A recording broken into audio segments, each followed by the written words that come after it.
వి gold trusted gold buyers. మీరు తాకట్టు పెట్టిన బంగారాన్ని విడిపించి ఈ రోజు ఉన్న మార్కెట్ ధరకు కొనబడును.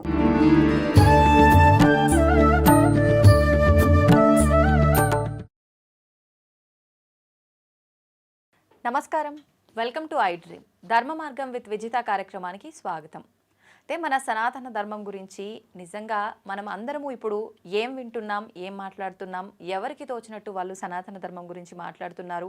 అసలు మనం వింటున్నదంతా, వాళ్ళు చెబుతున్నదంతా నిజమేనా? ధర్మ ప్రకారంగా ఏముంది? నిజంగా సనాతన ధర్మంలో కనుక మంచి మంచి విషయాలు ఉంటే ఆ మంచి విషయాలు మనకు ఎంతవరకు మంచి మార్గంలోకి తీసుకెళ్తున్నాయి, అవి మనం ఆచరిస్తున్నామా లేదా, మన వేదాల్లో ఏముంది, ఇలాంటి మంచి మంచి విషయాలు ఇప్పుడు వారితో మాట్లాడి తెలుసుకుందాం. ప్రస్తుతం మనతో పాటు ఉన్నారు పరమహంస పరివ్రాజకాచార్య పరమ పూజ్య శ్రీ శ్రీ శ్రీ విజయ భూమానందగిరి గారు మనతో పాటు ఉన్నారు. ఇప్పుడు వారితో మాట్లాడి ఇలాంటి మరిన్ని విషయాలు తెలుసుకునే ప్రయత్నం చేద్దాం. నమస్కారం అండి. హరి ఓం, హరి ఓం. అంటే భూమిపైన పాపాత్ముల సంఖ్య పెరిగిపోవటం వల్లే ఇప్పుడు వచ్చే కొన్ని రకాల ఇబ్బందులు చూస్తున్నాం. భూ ప్రళయాలు అని చెప్పి, భూకంపాలు అని చెప్పి, కరోనా మహమ్మారి, అలాంటివి అన్ని వస్తున్నాయంటారా? వస్తున్నాయమ్మా. ఎందుకంటే ఎప్పుడైతే మానవ సహజమైనటువంటి పాప ప్రవృత్తి బాగా పెరిగిపోతుందో, మానవుల్లో పాపం అంటే భయం లేకుండా అభీతి, పాప అభీతి పెరిగిపోతూ ఉందో అప్పుడు వీళ్ళు ఇష్టం వచ్చినట్టు పాపాలు చేస్తూ ఉంటారు. అప్పుడు ఉదాహరణకి మన పచ్చని చెట్టు చూస్తే కాల్చేసేయడం, అక్కడ ఏదో ఒక ఫ్యాక్టరీ పెట్టేసుకోవడం, ఇట్లా ప్రపంచం మొత్తం మీద అన్ని దేశాల్లోనూ జరుగుతుంది. ఇట్లా తన స్వంత ప్రకృతిని తనే ధ్వంసం చేస్తున్నారు. అంటే ఒక చెట్టు మొదలుని గొడ్డలతో నడుగుతున్నాను అంటే తను గమనించడు, ఆ గొడ్డలి ఎక్కడైతే వేటు పడుతుందో అక్కడే తన ప్రాణవాయువు అన్న విషయం వాడు గమనించాడు. అట్లా తనను తానే సర్వనాశం చేసుకునే స్థితికి ఈ యొక్క మానవుడు వెళ్ళిపోతున్నాడు.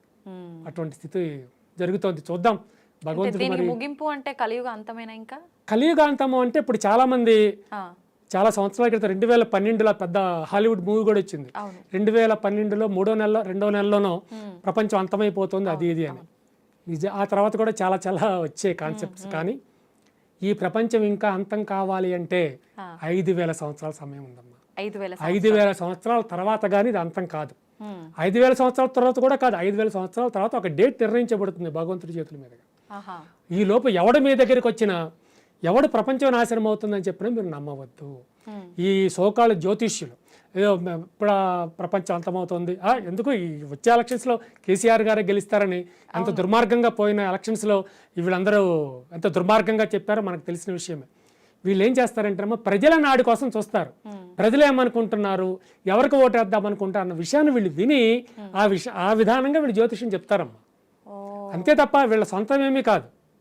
అంటే నలుగురి అభిప్రాయాలు తీసుకొని అందరూ ఎవరు చూసినా కేసీఆర్ అంటున్నారే, వాడే గెలవచ్చు అని, కేసీఆర్ గెలవబోతున్నాడని చెప్తారు వీళ్ళందరూ. మరి గెలవలేదే మరి. అదంతా ప్రజల నాడి అమ్మ. ఇదంతా ప్రజల నాడిని పట్టుకుని చేసే ఈ టక్కుటమార విద్యలు ఈ జ్యోతిష్యం చెప్పేవాళ్ళు చాలా మంది. అందరూ జ్యోతిష్యులు అంటే అందరూ కోపం వస్తే కనుక చాలా మంది జ్యోతిష్యులు ఇట్లానే చెప్తారు. అంటే కోపం వస్తుందని కాదు, వాస్తవం చెప్పండి. వాస్తవం అంతేనమ్మా. వాస్తవం అంటే చాలా మంది దొంగలే. వాస్తవం అంటే దొంగలే, అబద్ధం చెప్తే అబద్ధాల మీద బ్రతుకుతూ ఉంటారు. వాళ్ళ బ్రతికే అబద్ధం. ఏదో చెప్తారు. ఇప్పుడు అప్పుడు మంచి క్లాస్గా తయారయ్యి మంచి విలువైనటువంటి బట్టలు వేసుకొచ్చిన వాళ్ళని అనుకోండి, ఏదో వీడేదో ధ్యానంలోకి వెళ్ళినట్టు, లేకపోతే జాతకం చూసి అబ్బా మీకు బ్రహ్మాండంగా ఉందమ్మా, మీరు మహా కోటీశ్వరులు, మీ పిల్లలందరూ అమెరికాయో రష్యాయో జపాన్ ఎటో వెళ్ళిపోయి చదువుతారు అది ఇది అంటే ఆవిడ ఇంకా ఆనందం అనిపిస్తుంది సహజంగానే. అట్లా వీళ్ళు వాటిని తీసుకుంటారు. అయితే భవిష్యత్తు గురించి చెప్పగలిగిన వాళ్ళు ఉన్నారమ్మా భారతదేశం. భవిష్యత్తు గురించి చెప్పగలిగిన వాళ్ళు ఉన్నారు. మీకు స్టీవ్ జాబ్స్ అంటే మీకు తెలుసా? పోనీ యాపిల్ విన్నారా? Apple company, Apple phones, Apple cell phones, Apple iPhones, Apple laptops, ఆ కంపెనీ పెట్టిన వ్యక్తి పేరే స్టీవ్ జాబ్స్. అతను మన భారతదేశంలో, హీజ్ అన్ అమెరికన్. మన భారతదేశంలో తనకి 22వ సంవత్సరం వయసు ఉన్నప్పుడు 2 సంవత్సరాలు కాశీలో ఉన్నాడు. 2 years ఉన్నాడు. ఆ తర్వాత అతను అమెరికా వెళ్ళిపోయాడు. ఆ తర్వాత కొద్ది కాలానికి యాపిల్ అనే కంపెనీ పెట్టాడు. స్టీవ్ జాబ్స్ పేరు మంచి స్థాయికి వెళ్ళింది. మంచి తర్వాత తనకు ఒకసారి క్యాన్సర్ వచ్చింది. తర్వాత క్యాన్సర్ తగ్గింది, మళ్ళీ క్యాన్సర్ వచ్చి ఆయన పాప వెళ్ళిపోయాడు, చనిపోయాడు. అయితే అతను ఒక గ్రంథం, మన ఆత్మకథ రాశాడు, ఆటోబయోగ్రఫీ రాసి మరి మన భారతదేశంలో తన బాగా యువకుడిగా టూ యంగ్గా 22 సంవత్సరాల వయసులో 2 సంవత్సరాలు ఉన్నాడు కదా మన దేశం గురించి ఒక 4-5 ముక్కలు రాయలా రాయాలి. ఒక్క ముక్కే రాశాడు అంతే, ఏమని? ఒక్క ముక్కే రాశాడు, ఇంకేం రాయలా. ఆ. I don't know what is that. ఈ భారతీయులు పుట్టుకతోనే మహాజ్ఞానులు అని రాశాడమ్మా. పుట్టుకతోనే మహాజ్ఞానులు భారతీయులు అని రాశాడు అంతే, ఇంకేం రాయలేదు మళ్ళీ. చాలా అదొక్కటి. అది చాలు కదమ్మా. అవును. అయితే ఆ తర్వాత అతను మన ఇండియా వచ్చాడు. కారులో వస్తున్నప్పుడు ఆ కాశీ పరిసర ప్రాంతం, కాశీ లోపలికి రాలేదు ఇంకా, ఈయనకి అక్కడ స్వామీజీలు అన్నీ అలవాడితే వాళ్ళకి ప్రసాదాలు తిని బతికాడు అతను, ప్రసాదాలు తిని బతికాడు. ఓకే. కనుక ఈ స్వామీజీలన్నా మాలాంటి సన్యాసులను ఆయనకి గౌరవం. ఆయనకి ఎదురుగా ఒక స్వామీజీ వస్తున్నాడు. నేను వెంటనే కారాపించి గబగబా వెళ్ళి నమస్కారం స్వామీజీ అని, కొంచెం హిందీ కొంచెం వచ్చు, నమస్కారం స్వామీజీ అని, అతను కళ్యాణం వస్తా అంటే నీకు శుభం కలుగును గాక అని తను ఆశీర్వదించాడు. కానీ స్టీవ్ జాబ్కి అరే ఏమైనా ప్రసాదం ఉంటే బాగుండేది. కారులోకి వచ్చాడు. కారులో ఒక చిన్న యాపిల్ దొరికింది, యాపిల్. అది 2 చేతులతో తీసుకొచ్చి గౌరవంగా ఆ సాధు సన్యాసికి ఇచ్చాడు. అతను ఆ యాపిల్ తీసుకుని నమస్కారం చేసి కొంచెం కొరికి ప్రసాదంగా ఆయనకి ఇచ్చేశాడు. ఏదైతే ఒక యాపిల్ని కొరికి ప్రసాదంగా స్టీవ్ జాబ్స్కి ఇచ్చాడో అదే యాపిల్ కంపెనీ అమలం అయిపోయింది. ఈ రహస్యం చాలా మందికి తెలియదు. యాపిల్ కంపెనీ అమలంగా పెట్టాడు, బాగానే ఉంది, సగం ఎందుకు కొరకబడిందని అనుమానం, కానీ ఈ విషయం తెలియదు చాలా మందికి. ఒక భారతీయ సన్యాసి కొరికి ప్రసాదంగా తిరిగి ఇవ్వడం వల్ల ఇక ఇదే అప్పుడే అతను ఆలోచన ఉంది, నేను కంపెనీ పెట్టాలి అని. యాపిల్ అనే కంపెనీ పేరుంది కానీ ఎలా పెట్టాలన్నది లేదు, ఆ ఆమ్లం ఎట్లా తయారు చేయాలి. ఇప్పుడు మన భారతీయ సాధువు ఇచ్చినటువంటి ఆలోచన, కొరికి పెట్టవయ్యా, కొరికినట్టుగా పెట్టవయ్యా. ఈ రహస్యం చాలా మందికి తెలియదు. అదమ్మా ఈ యొక్క భారతీయ వ్యవస్థ గురించి, ఈ భారతీయ సనాతన ధర్మం గురించి తెలియక ఎవరో ఏదో ఆశ పెట్టారని పరాయి ధర్మానికి వెళ్ళిపోవడం, ఎవరినో నిజమైన దేవుడని భావించారు. అసలు సత్యవంతమైన దేవుడు ఇక్కడ ఉన్నాడు వదిలిపెట్టేసి ఇంకా ఎవరినో సత్యవంతమైన దేవుడని వెళ్ళిపోవడం, ఈ యొక్క పవిత్రమైనటువంటి సనాతన ధర్మాన్ని వదిలిపెట్టుకోవడం, అంతా అదొక వ్యవస్థగా, అదొక దుర్మార్గంగా అలా జరిగిపోతుంది. అయితే ఇప్పుడు వేదాలు అంటుంటాం, శాస్త్రాలు అంటుంటాం, పురాణాలు అంటుంటాం, ఇవన్నీ సనాతన ధర్మంలోనే ఒక భాగాలా, లేదంటే వేదం వేరు సనాతన ధర్మం వేరా? అసలు వేదం అంటే ఏంటండి? సనాతన ధర్మం ఉద్భవించింది వేదంలో నుంచి అమ్మ. వేదంలోంచే సనాతన ధర్మం. ఈ వేదము అన్నది భగవంతుడి కన్నా ముందే ఉద్భవించింది. కనుకనే సనాతన ధర్మము వేదము తర్వాత ఉద్భవించినవాడు భగవంతుడు అని చెప్పాలి మనం. వేదంలో ఒక్క భగవంతుడి గురించే చెప్పడం జరిగింది, అతడే దేవేంద్రుడి గురించి చెప్పారు. వేదాల్లో దేవేంద్రుడు అనే పదమే ఎక్కువసార్లు కనిపిస్తూ ఉంటుంది. సో అది మన ఈ విశ్వం పుట్టక ముందు నుంచే ఉన్నవి అవన్నీ. ఆ యొక్క విధానంలో హైందవ ధర్మం వేరు కాదు, అందులో నుంచే ఉద్భవించింది. ఇప్పుడు మీ తండ్రి గారు వేరు, మీరు వేరు అంటే మనం అంగీకరించగలి, మా తల్లిదండ్రులు నేను ఒకటే అంతే. ఈ యొక్క సనాతన ధర్మము, హైందవ ధర్మము, వేదము, సనాతనము ఇవన్నీ ఒకటే, ఒకే వ్యవస్థ. ఒక దాంట్లో నుంచి ఒకటే ఉద్భవించాయి. ఈ సనాతన ధర్మం విషయం, ఒక్క విషయం చెప్పాలి అంటే దీనికి మించినది విశ్వంలో మరొకటి లేదు. సనాతనము అంటే అత్యంత పురాతనమైనది, కానీ దీనికన్నా పెద్ద మతాలు 2 ఉన్నాయి ఆల్రెడీ. ఇప్పుడు ఉదాహరణకి క్రైస్తవ మతం తీసుకోండి, ప్రపంచంలో కల్లా పెద్ద మతం, అందులో అనుమానం లేదు.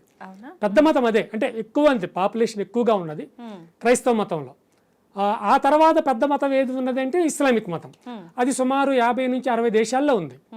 ఇక ఈ క్రైస్తవ మతం అనేది సుమారు 100-125 దేశాల్లో ఉన్నది.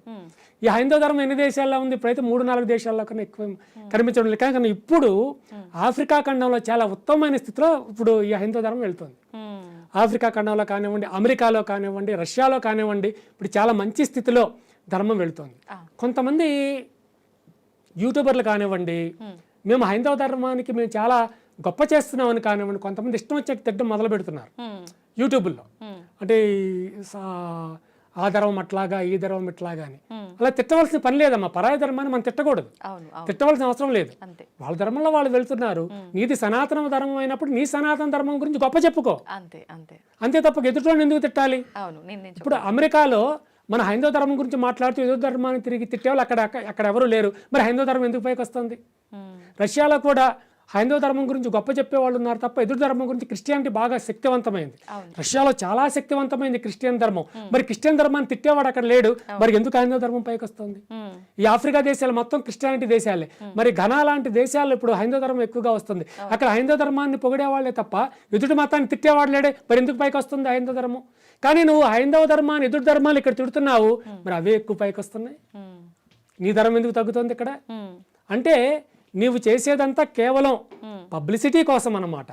ఆ పబ్లిసిటీ కోసం అన్నది పక్కన పెట్టేస్తే నీవు నీ స్వధర్మం ఎంత గొప్పదో, నీ సనాతన ధర్మం ఎంత పవిత్రమైనదో నువ్వు ఎంతకాలం చెప్పుకుంటావో అంతకాలము నీ ధర్మం ఉద్ధరింపుగానే ఉంటుంది.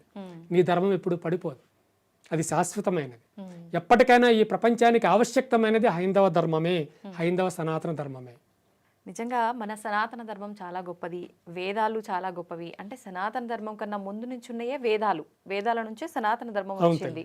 ఓకే, నిజంగా ఈ విషయం చాలా మందికి. ఇంకొక విషయం, ఆ, వేదాల గురించి మీరు అన్నారు కనుక, అవును, వేదాలలో ఒక చిన్న విషయం దగ్గర నుంచి అతి ఉత్తమమైన విషయం కూడా చెప్పబడింది. ఉదాహరణకి మీరు పళ్ళు ఎలా తోముకోవాలి, ఏ వైపు ముఖం పెట్టి తోమాలన్నది కూడా వేదంలో ఉంది.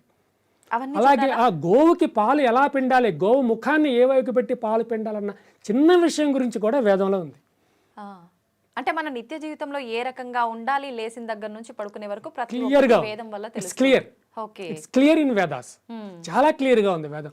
గురువు నువ్వు ఎలా గౌరవించాలి, నీ తల్లిదండ్రులు ఎట్లా గౌరవించాలి, భగవంతుడికి ఎట్లా గౌరవం చేయాలి, అవన్నీ చాలా క్లియర్ గా ఉందమ్మా. మనం ఎవరి దగ్గర నుంచో నేర్చుకోవాల్సిన అవసరం లేదు, మన వేదంలోనే ఉంది.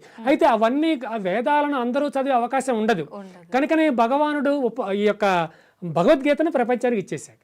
ఓ, గీత చదివితే మనకు వేదం అంతా వేదాలు చదివినట్లే. తెలిసిపోయినట్టే. వేదాలలో ఉన్నటువంటి మెయిన్ కాంటెంట్ అంతా భగవద్గీతలో ఉంది. ఉమ్, భగవద్గీతను మనం ఫాలో అయితే వేదాన్ని ఫాలో అయినట్లే. ఓకే ఓకే, నిజంగా చాలా మంచి విషయాలు తెలియజేశారండి. వేదాలలో ఇంత మంచి విషయాలు ఉన్నాయి, అవి భగవద్గీత రూపంలో మనకు తెలియజేశారన్నారు. కానీ ప్రత్యేకించి వేదాల గురించే మీ మాటల ద్వారా మరొక మంచి ఎపిసోడ్లో మాట్లాడుకుందాం. ఇప్పటి వరకు ఇంత మంచి విషయాలు మాకు తెలియజేసినందుకు ధన్యవాదాలండి. శుభం శుభం భూయాత్.